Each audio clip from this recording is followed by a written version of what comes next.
Assalamualaikum warahmatullahi wabarakatuh. Perkenalkan, nama saya Diko Chandra Triosonda dari 2BD3 Akuntansi dengan NIM 2201072074, nomor absen 26. Saya di sini ingin membuat tugas perbankan. Yang pertama ada pengertian kredit.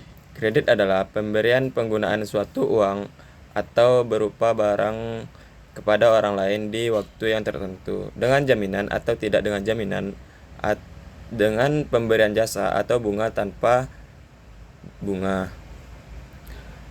Yang kedua itu tujuan kredit. Yang pertama itu ada mencari keuntungan. Tujuan utama pemberian kredit adalah untuk memperoleh keuntungan. Hasil keuntungan ini diperoleh dalam bentuk bunga yang diterima bank sebagai balas jasa dan biaya administrasi kredit yang dibebankan kepada nasabah. Yang kedua itu membantu usaha nasabah. Tujuan selanjutnya adalah untuk membantu nasabah yang memerlukan dana, baik dan untuk investasi maupun dana untuk modal kerja atau konsumsi. Dengan dana tersebut, maka pihak debitur akan dapat mengembangkan dan memperluas usahanya. Dalam hal ini, baik bank maupun nasabah sama-sama diuntungkan. Yang selanjutnya membantu pemerintah. Tujuan lainnya adalah membantu pemerintah dalam berbagai bidang. Bagi pemerintah, semakin banyak kredit yang disalurkan oleh pihak bank semakin baik. Mengingat semakin banyak kredit berarti adanya kekucuran dana dalam rangka peningkatan penggunaan di berbagai sektor, terutama sektor real. Selain memiliki tujuan tersebut di atas, pemberian kredit juga memiliki fungsi antara lain. Yang pertama, untuk meningkatkan daya guna uang. Maksudnya, jika uang hanya disimpan saja di rumah, maka tidak akan menghasilkan sesuatu. Dengan diberikan kredit, yang tersebut menjadi berguna untuk menghasilkan barang dan jasa bagi si penerima kredit. Yang kedua, untuk meningkatkan peredaran dan lalu lintas uang. Dalam hal ini, uang yang diberikan atau disalurkan akan beredar dari suatu wilayah ke wilayah lainnya, sehingga suatu daerah yang kekurangan uang akan memperoleh uang dari daerah lainnya. Yang ketiga yaitu untuk meningkatkan daya guna barang. Kredit yang diberikan akan dapat digunakan oleh debitur untuk mengelola suatu barang yang semula tidak berguna menjadi bermanfaat. Misalnya pengusaha mebel yang memperoleh dana kredit. Selanjutnya meningkatkan peredaran barang, yaitu barang dari suatu daerah ke daerah lain dapat beredar sehingga jumlah barang dari suatu wilayah ke wilayah lain bertambah. Kredit untuk meningkatkan peredaran barang, biasanya kredit untuk perdagangan ekspor impor. Sebagai alat stabilitas ekonomi. Karena dengan adanya kredit yang diberikan akan menambah jumlah barang yang diperlukan oleh masyarakat. Selanjutnya untuk meningkatkan gairah keusahaan. Bagi penerima kredit akan dapat meningkatkan gairah keusahaan karena adanya tambahan modal yang banyak. Selanjutnya yaitu untuk meningkatkan tambahan modal pendapatan, yaitu semakin banyak kredit yang disalurkan maka akan semakin baik karena jika sebuah pabrik diberikan kredit maka akan menciptakan lapangan kerja dan mengurangi pengangguran. Yang terakhir yaitu untuk meningkatkan hubungan internasional.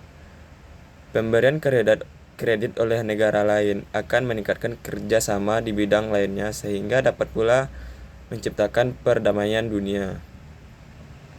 Ada unsur-unsur kredit. Sebagaimana diketahui bahwa unsur dari kredit bank adalah adanya kepercayaan dari bank sebagai direktur terhadap nasabah, peminjam sebagai debitur. Menurut Drs. Thomas Suyatno, dalam bukunya Dasar-dasar Perkreditan. Unsur-unsur kredit terdiri atas yang pertama, kepercayaan, yaitu keyakinan dari si pemberi kredit bahwa prestasi yang diberikannya, baik dalam bentuk uang, barang, atau jasa, akan benar-benar diterima kembali dalam jangka waktu tertentu di masa yang akan datang. Yang kedua, tangga waktu, yaitu suatu masa yang memisahkan antara pemberi prestasi dengan kontraprestasi yang akan diterima pada masa yang akan datang. Dalam unsur ini terkandung pengertian nilai agio dari uang, yaitu uang yang ada sekarang lebih tinggi nilainya dari uang yang akan diterima di masa mendatang. Yang ketiga yaitu the degree of risk, yaitu tingkat risiko yang akan dihadapi sebagai akibat dari adanya jangka waktu yang memisahkan antara pemberian prestasi dengan kontras prestasi yang akan diterima di kemudian hari. Dengan adanya unsur risiko, maka timbullah jaminan dalam pemberian kredit. Yang keempat yaitu prestasi atau objek kredit. Pemberian kredit tidak saja diberikan dalam bentuk uang, tetapi juga dapat berbentuk barang atau jasa. Namun, karena kehidupan ekonomi modern sekarang ini didasarkan kepada uang, maka transaksi-transaksi kredit yang menyangkut uanglah yang setiap kali kita jumpai dalam praktik perkreditan. Selanjutnya ada jenis-jenis kredit. Dilihat dari segi kegunaan. Yang pertama, kredit investasi, yaitu kredit jangka panjang yang biasanya digunakan untuk keperluan proyek atau usaha. Yang kedua, ada kredit modal kerja, yaitu kredit yang digunakan untuk keperluan meningkatkan produksi dalam operasionalnya. Ada pula dilihat dari segi tujuan kredit. Kredit yang pertama ada kredit produktif, kredit yang digunakan untuk meningkatkan usaha atau produksi dan investasi. Yang kedua ada kredit konsumtif, kredit yang digunakan untuk konsumsi secara pribadi, misalnya untuk perumahan, kredit mobil, dan sebagainya. Kredit berdasar yang ketiga yaitu ada kredit perdagangan. Kredit perdagangan merupakan kredit yang diberikan kepada para pedagang dan digunakan untuk membiayai aktivitas perdagangannya. Ada pula dilihat dari segi jangka waktu. Yang pertama, kredit jangka pendek merupakan kredit yang memiliki jangka waktu kurang dari 1 tahun atau paling lama 1 tahun dalam biasanya digunakan untuk modal kerja. Yang kedua, ada kredit jangka menengah. Jangka waktu menengah ini biasanya berkisar antara 1 tahun sampai dengan 3 tahun, dengan biasanya digunakan untuk melakukan investasi. Yang ketiga, ada kredit jangka panjang. Kredit jangka panjang ini pengembaliannya paling panjang jangka waktunya di atas 3 tahun atau paling lama 5 tahun. Biasanya kredit ini untuk investasi jangka panjang seperti perkebunan kelapa sawit atau manufaktur, dan untuk konsumtif seperti kredit perumahan. Ada pula dilihat dari segi jaminan. Yang pertama, kredit dengan jaminan. Kredit dengan jaminan merupakan kredit yang diberikan dengan suatu jaminan, apakah jaminan berbentuk barang berwujud atau tidak berwujud, atau jaminan orang. Artinya, setiap kredit yang dikeluarkan akan dilindungi minimal senilai jaminan atau kredit tertentu. Jaminan harus melebihi jumlah kredit yang diajukan calon debitur. Yang kedua yaitu ada kredit tanpa jaminan. Kredit tanpa jaminan. Kredit ini diberikan dengan melihat prospek usaha, karakter, serta loyalitas atau nama baik si calon debitur selama berhubungan dengan bank. Prinsip pemberian kredit. atau 5C. Prinsip pertama yang dijadikan acuan dalam pemberian kredit kepada nasabah adalah prinsip 5C. Prinsip ini terdiri dari 5 kriteria yang harus dipenuhi oleh pengaju kredit. Ya, itu yang pertama ada kriteria atau karakteria. Yang pertama adalah kriteria, yaitu melihat bagaimana karakter dan latar belakang calon peminjam atau nasabah yang mengajukan kredit. Karakter ini akan dilihat dari wawancara yang dilakukan oleh pihak bank. Biasanya bagaimana kostum biasanya bagian customer service. Dari karakter ini akan dapat dilihat juga bagaimana reputasi calon peminjam tersebut. Apakah pernah memiliki catatan tidak kriminal atau kebiasaan buruk dalam keuangan seperti tidak melunasi pinjaman. Yang kedua yaitu capacity. Kriteria kedua ini kerap disebut juga dengan capability, yaitu bagaimana kemampuan calon peminjam dalam pembayaran kreditnya. Kriteria ini dilihat dari bagaimana nasabah tersebut menjalankan usahanya atau seberapa besar penghasilan yang diterima tiap bulannya. Yang ketiga yaitu kapital. Ada kriteria kapital atau modal yang dimiliki calon peminjam yang khususnya diberikan pada nasabah yang meminjam untuk usaha atau bisnis. Yang keempat itu kolateral. Karakter ini atau karakteria kolateral atau jaminan yang diberikan kepada calon peminjam saat mengajukan kredit kepada bank. Sesuai dengan nama, jaminan ini akan menjadi penjamin atau pelindung bagi pihak bank jika nantinya nasabah tidak dapat membayar pinjaman yang diambil.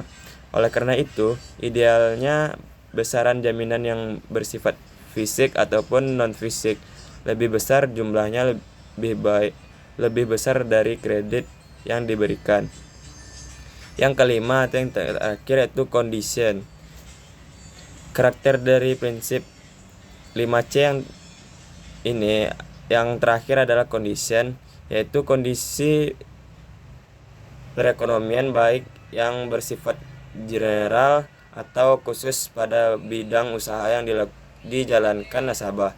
Jika memang kondisi perekonomian sedang tidak baik atau sektor usaha nasabah tidak dijanjikan, biasanya bank akan mempertimbangkan kembali dalam memberikan kredit.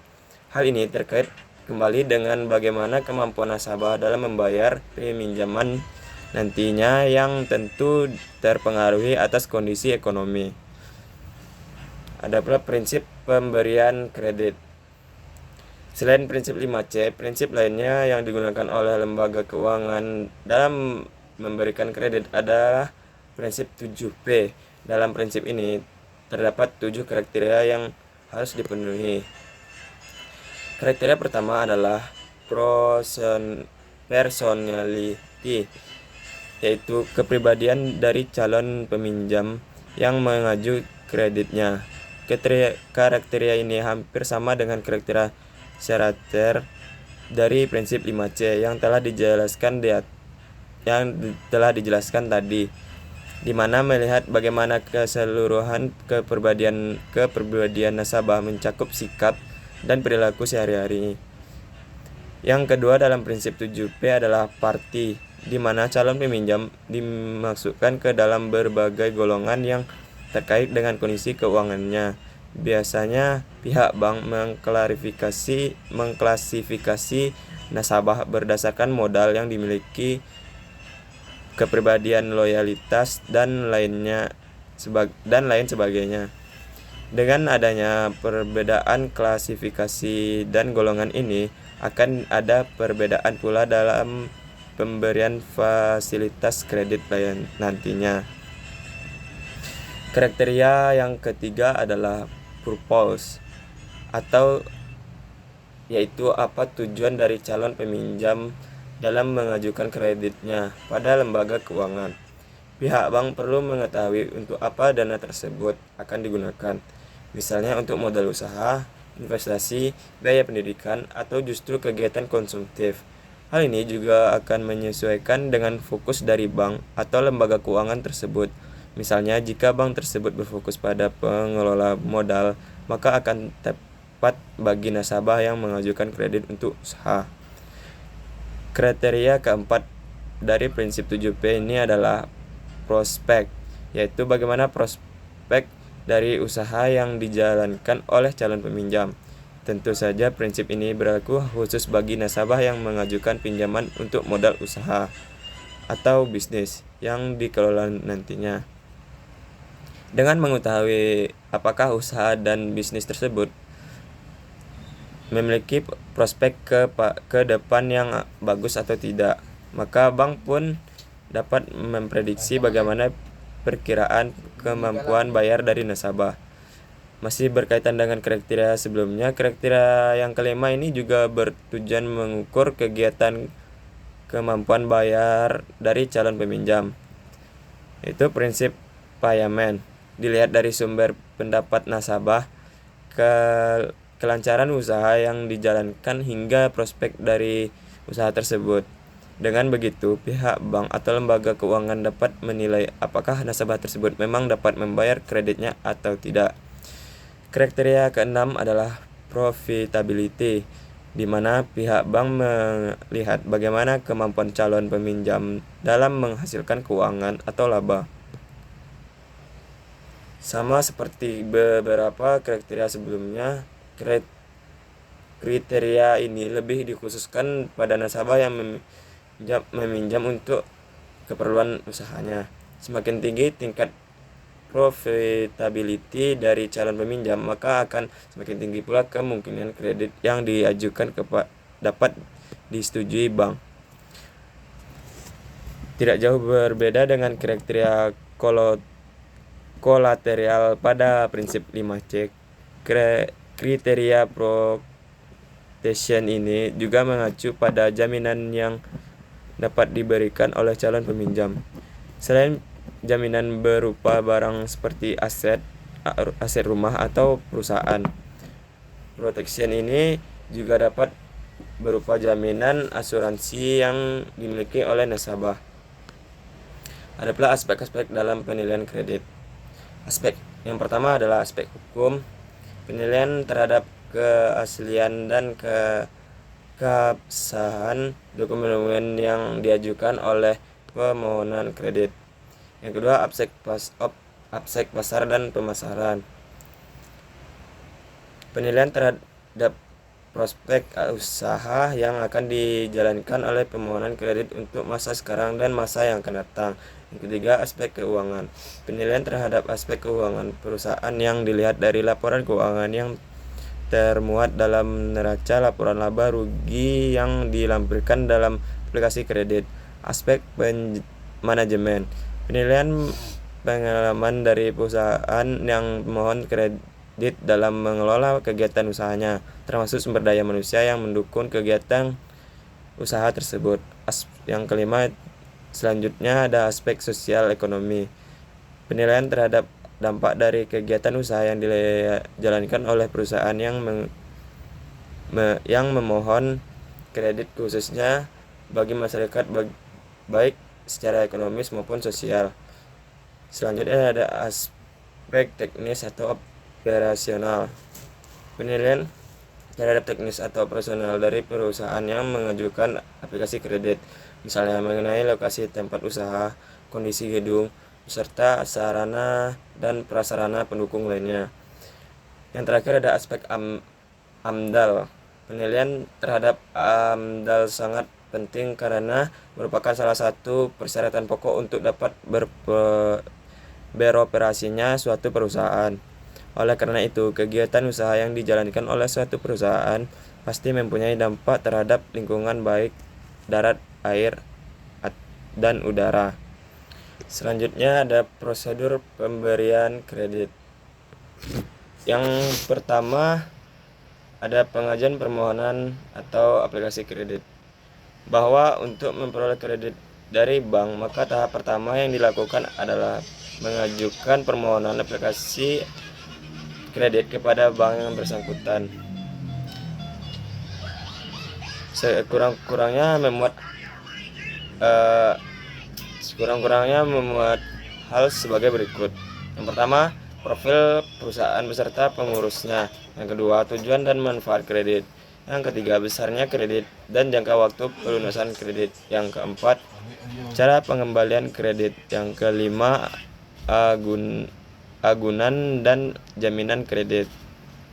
Adanya penelitian berkas kredit. Setelah permohonan atau aplikasi tersebut diterima oleh bank, maka bank akan melakukan penelitian secara mendalam dan mendetail terhadap berkas aplikasi kredit yang diajukan. Adapun penyebab kredit macet. Yang pertama, perencanaan keuangan yang kurang baik oleh debitur. Sebelum dilakukan approval, lembaga keuangan melakukan kelayakan pengajuan kredit, termasuk di dalamnya analisa debit service ratio yang digunakan untuk mengetahui seberapa besar hutang calon debitur dibandingkan dengan penghasilannya. Yang kedua, ada hutang untuk kebutuhan konsumtif. Kebutuhan konsumtif pada kali ini memiliki artian berhutang untuk memenuhi gengsi semata yang sebenarnya tidak termasuk ke dalam prioritas keuangan. Adapun cara mengatasi kredit macet. Jika Anda mengalami kondisi kredit macet atau sedang mengalami kesulitan dalam membayar angsuran, ada menguranginya dengan baik dengan lembaga keuangan tempat Anda mengajukan kredit atau pembayaran.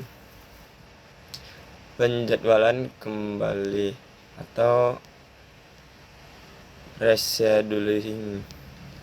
Langkah pertama yang dapat dilakukan debitur untuk meringankan kredit macet adalah dengan cara melakukan penjadwalan kembali atau rescheduling.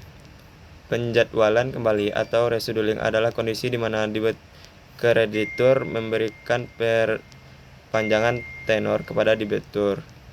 Yang kedua, ada persyaratan kembali. Cara kedua yang dapat dilakukan debitur jika kredit macet itu dengan mengajukan persyaratan kembali.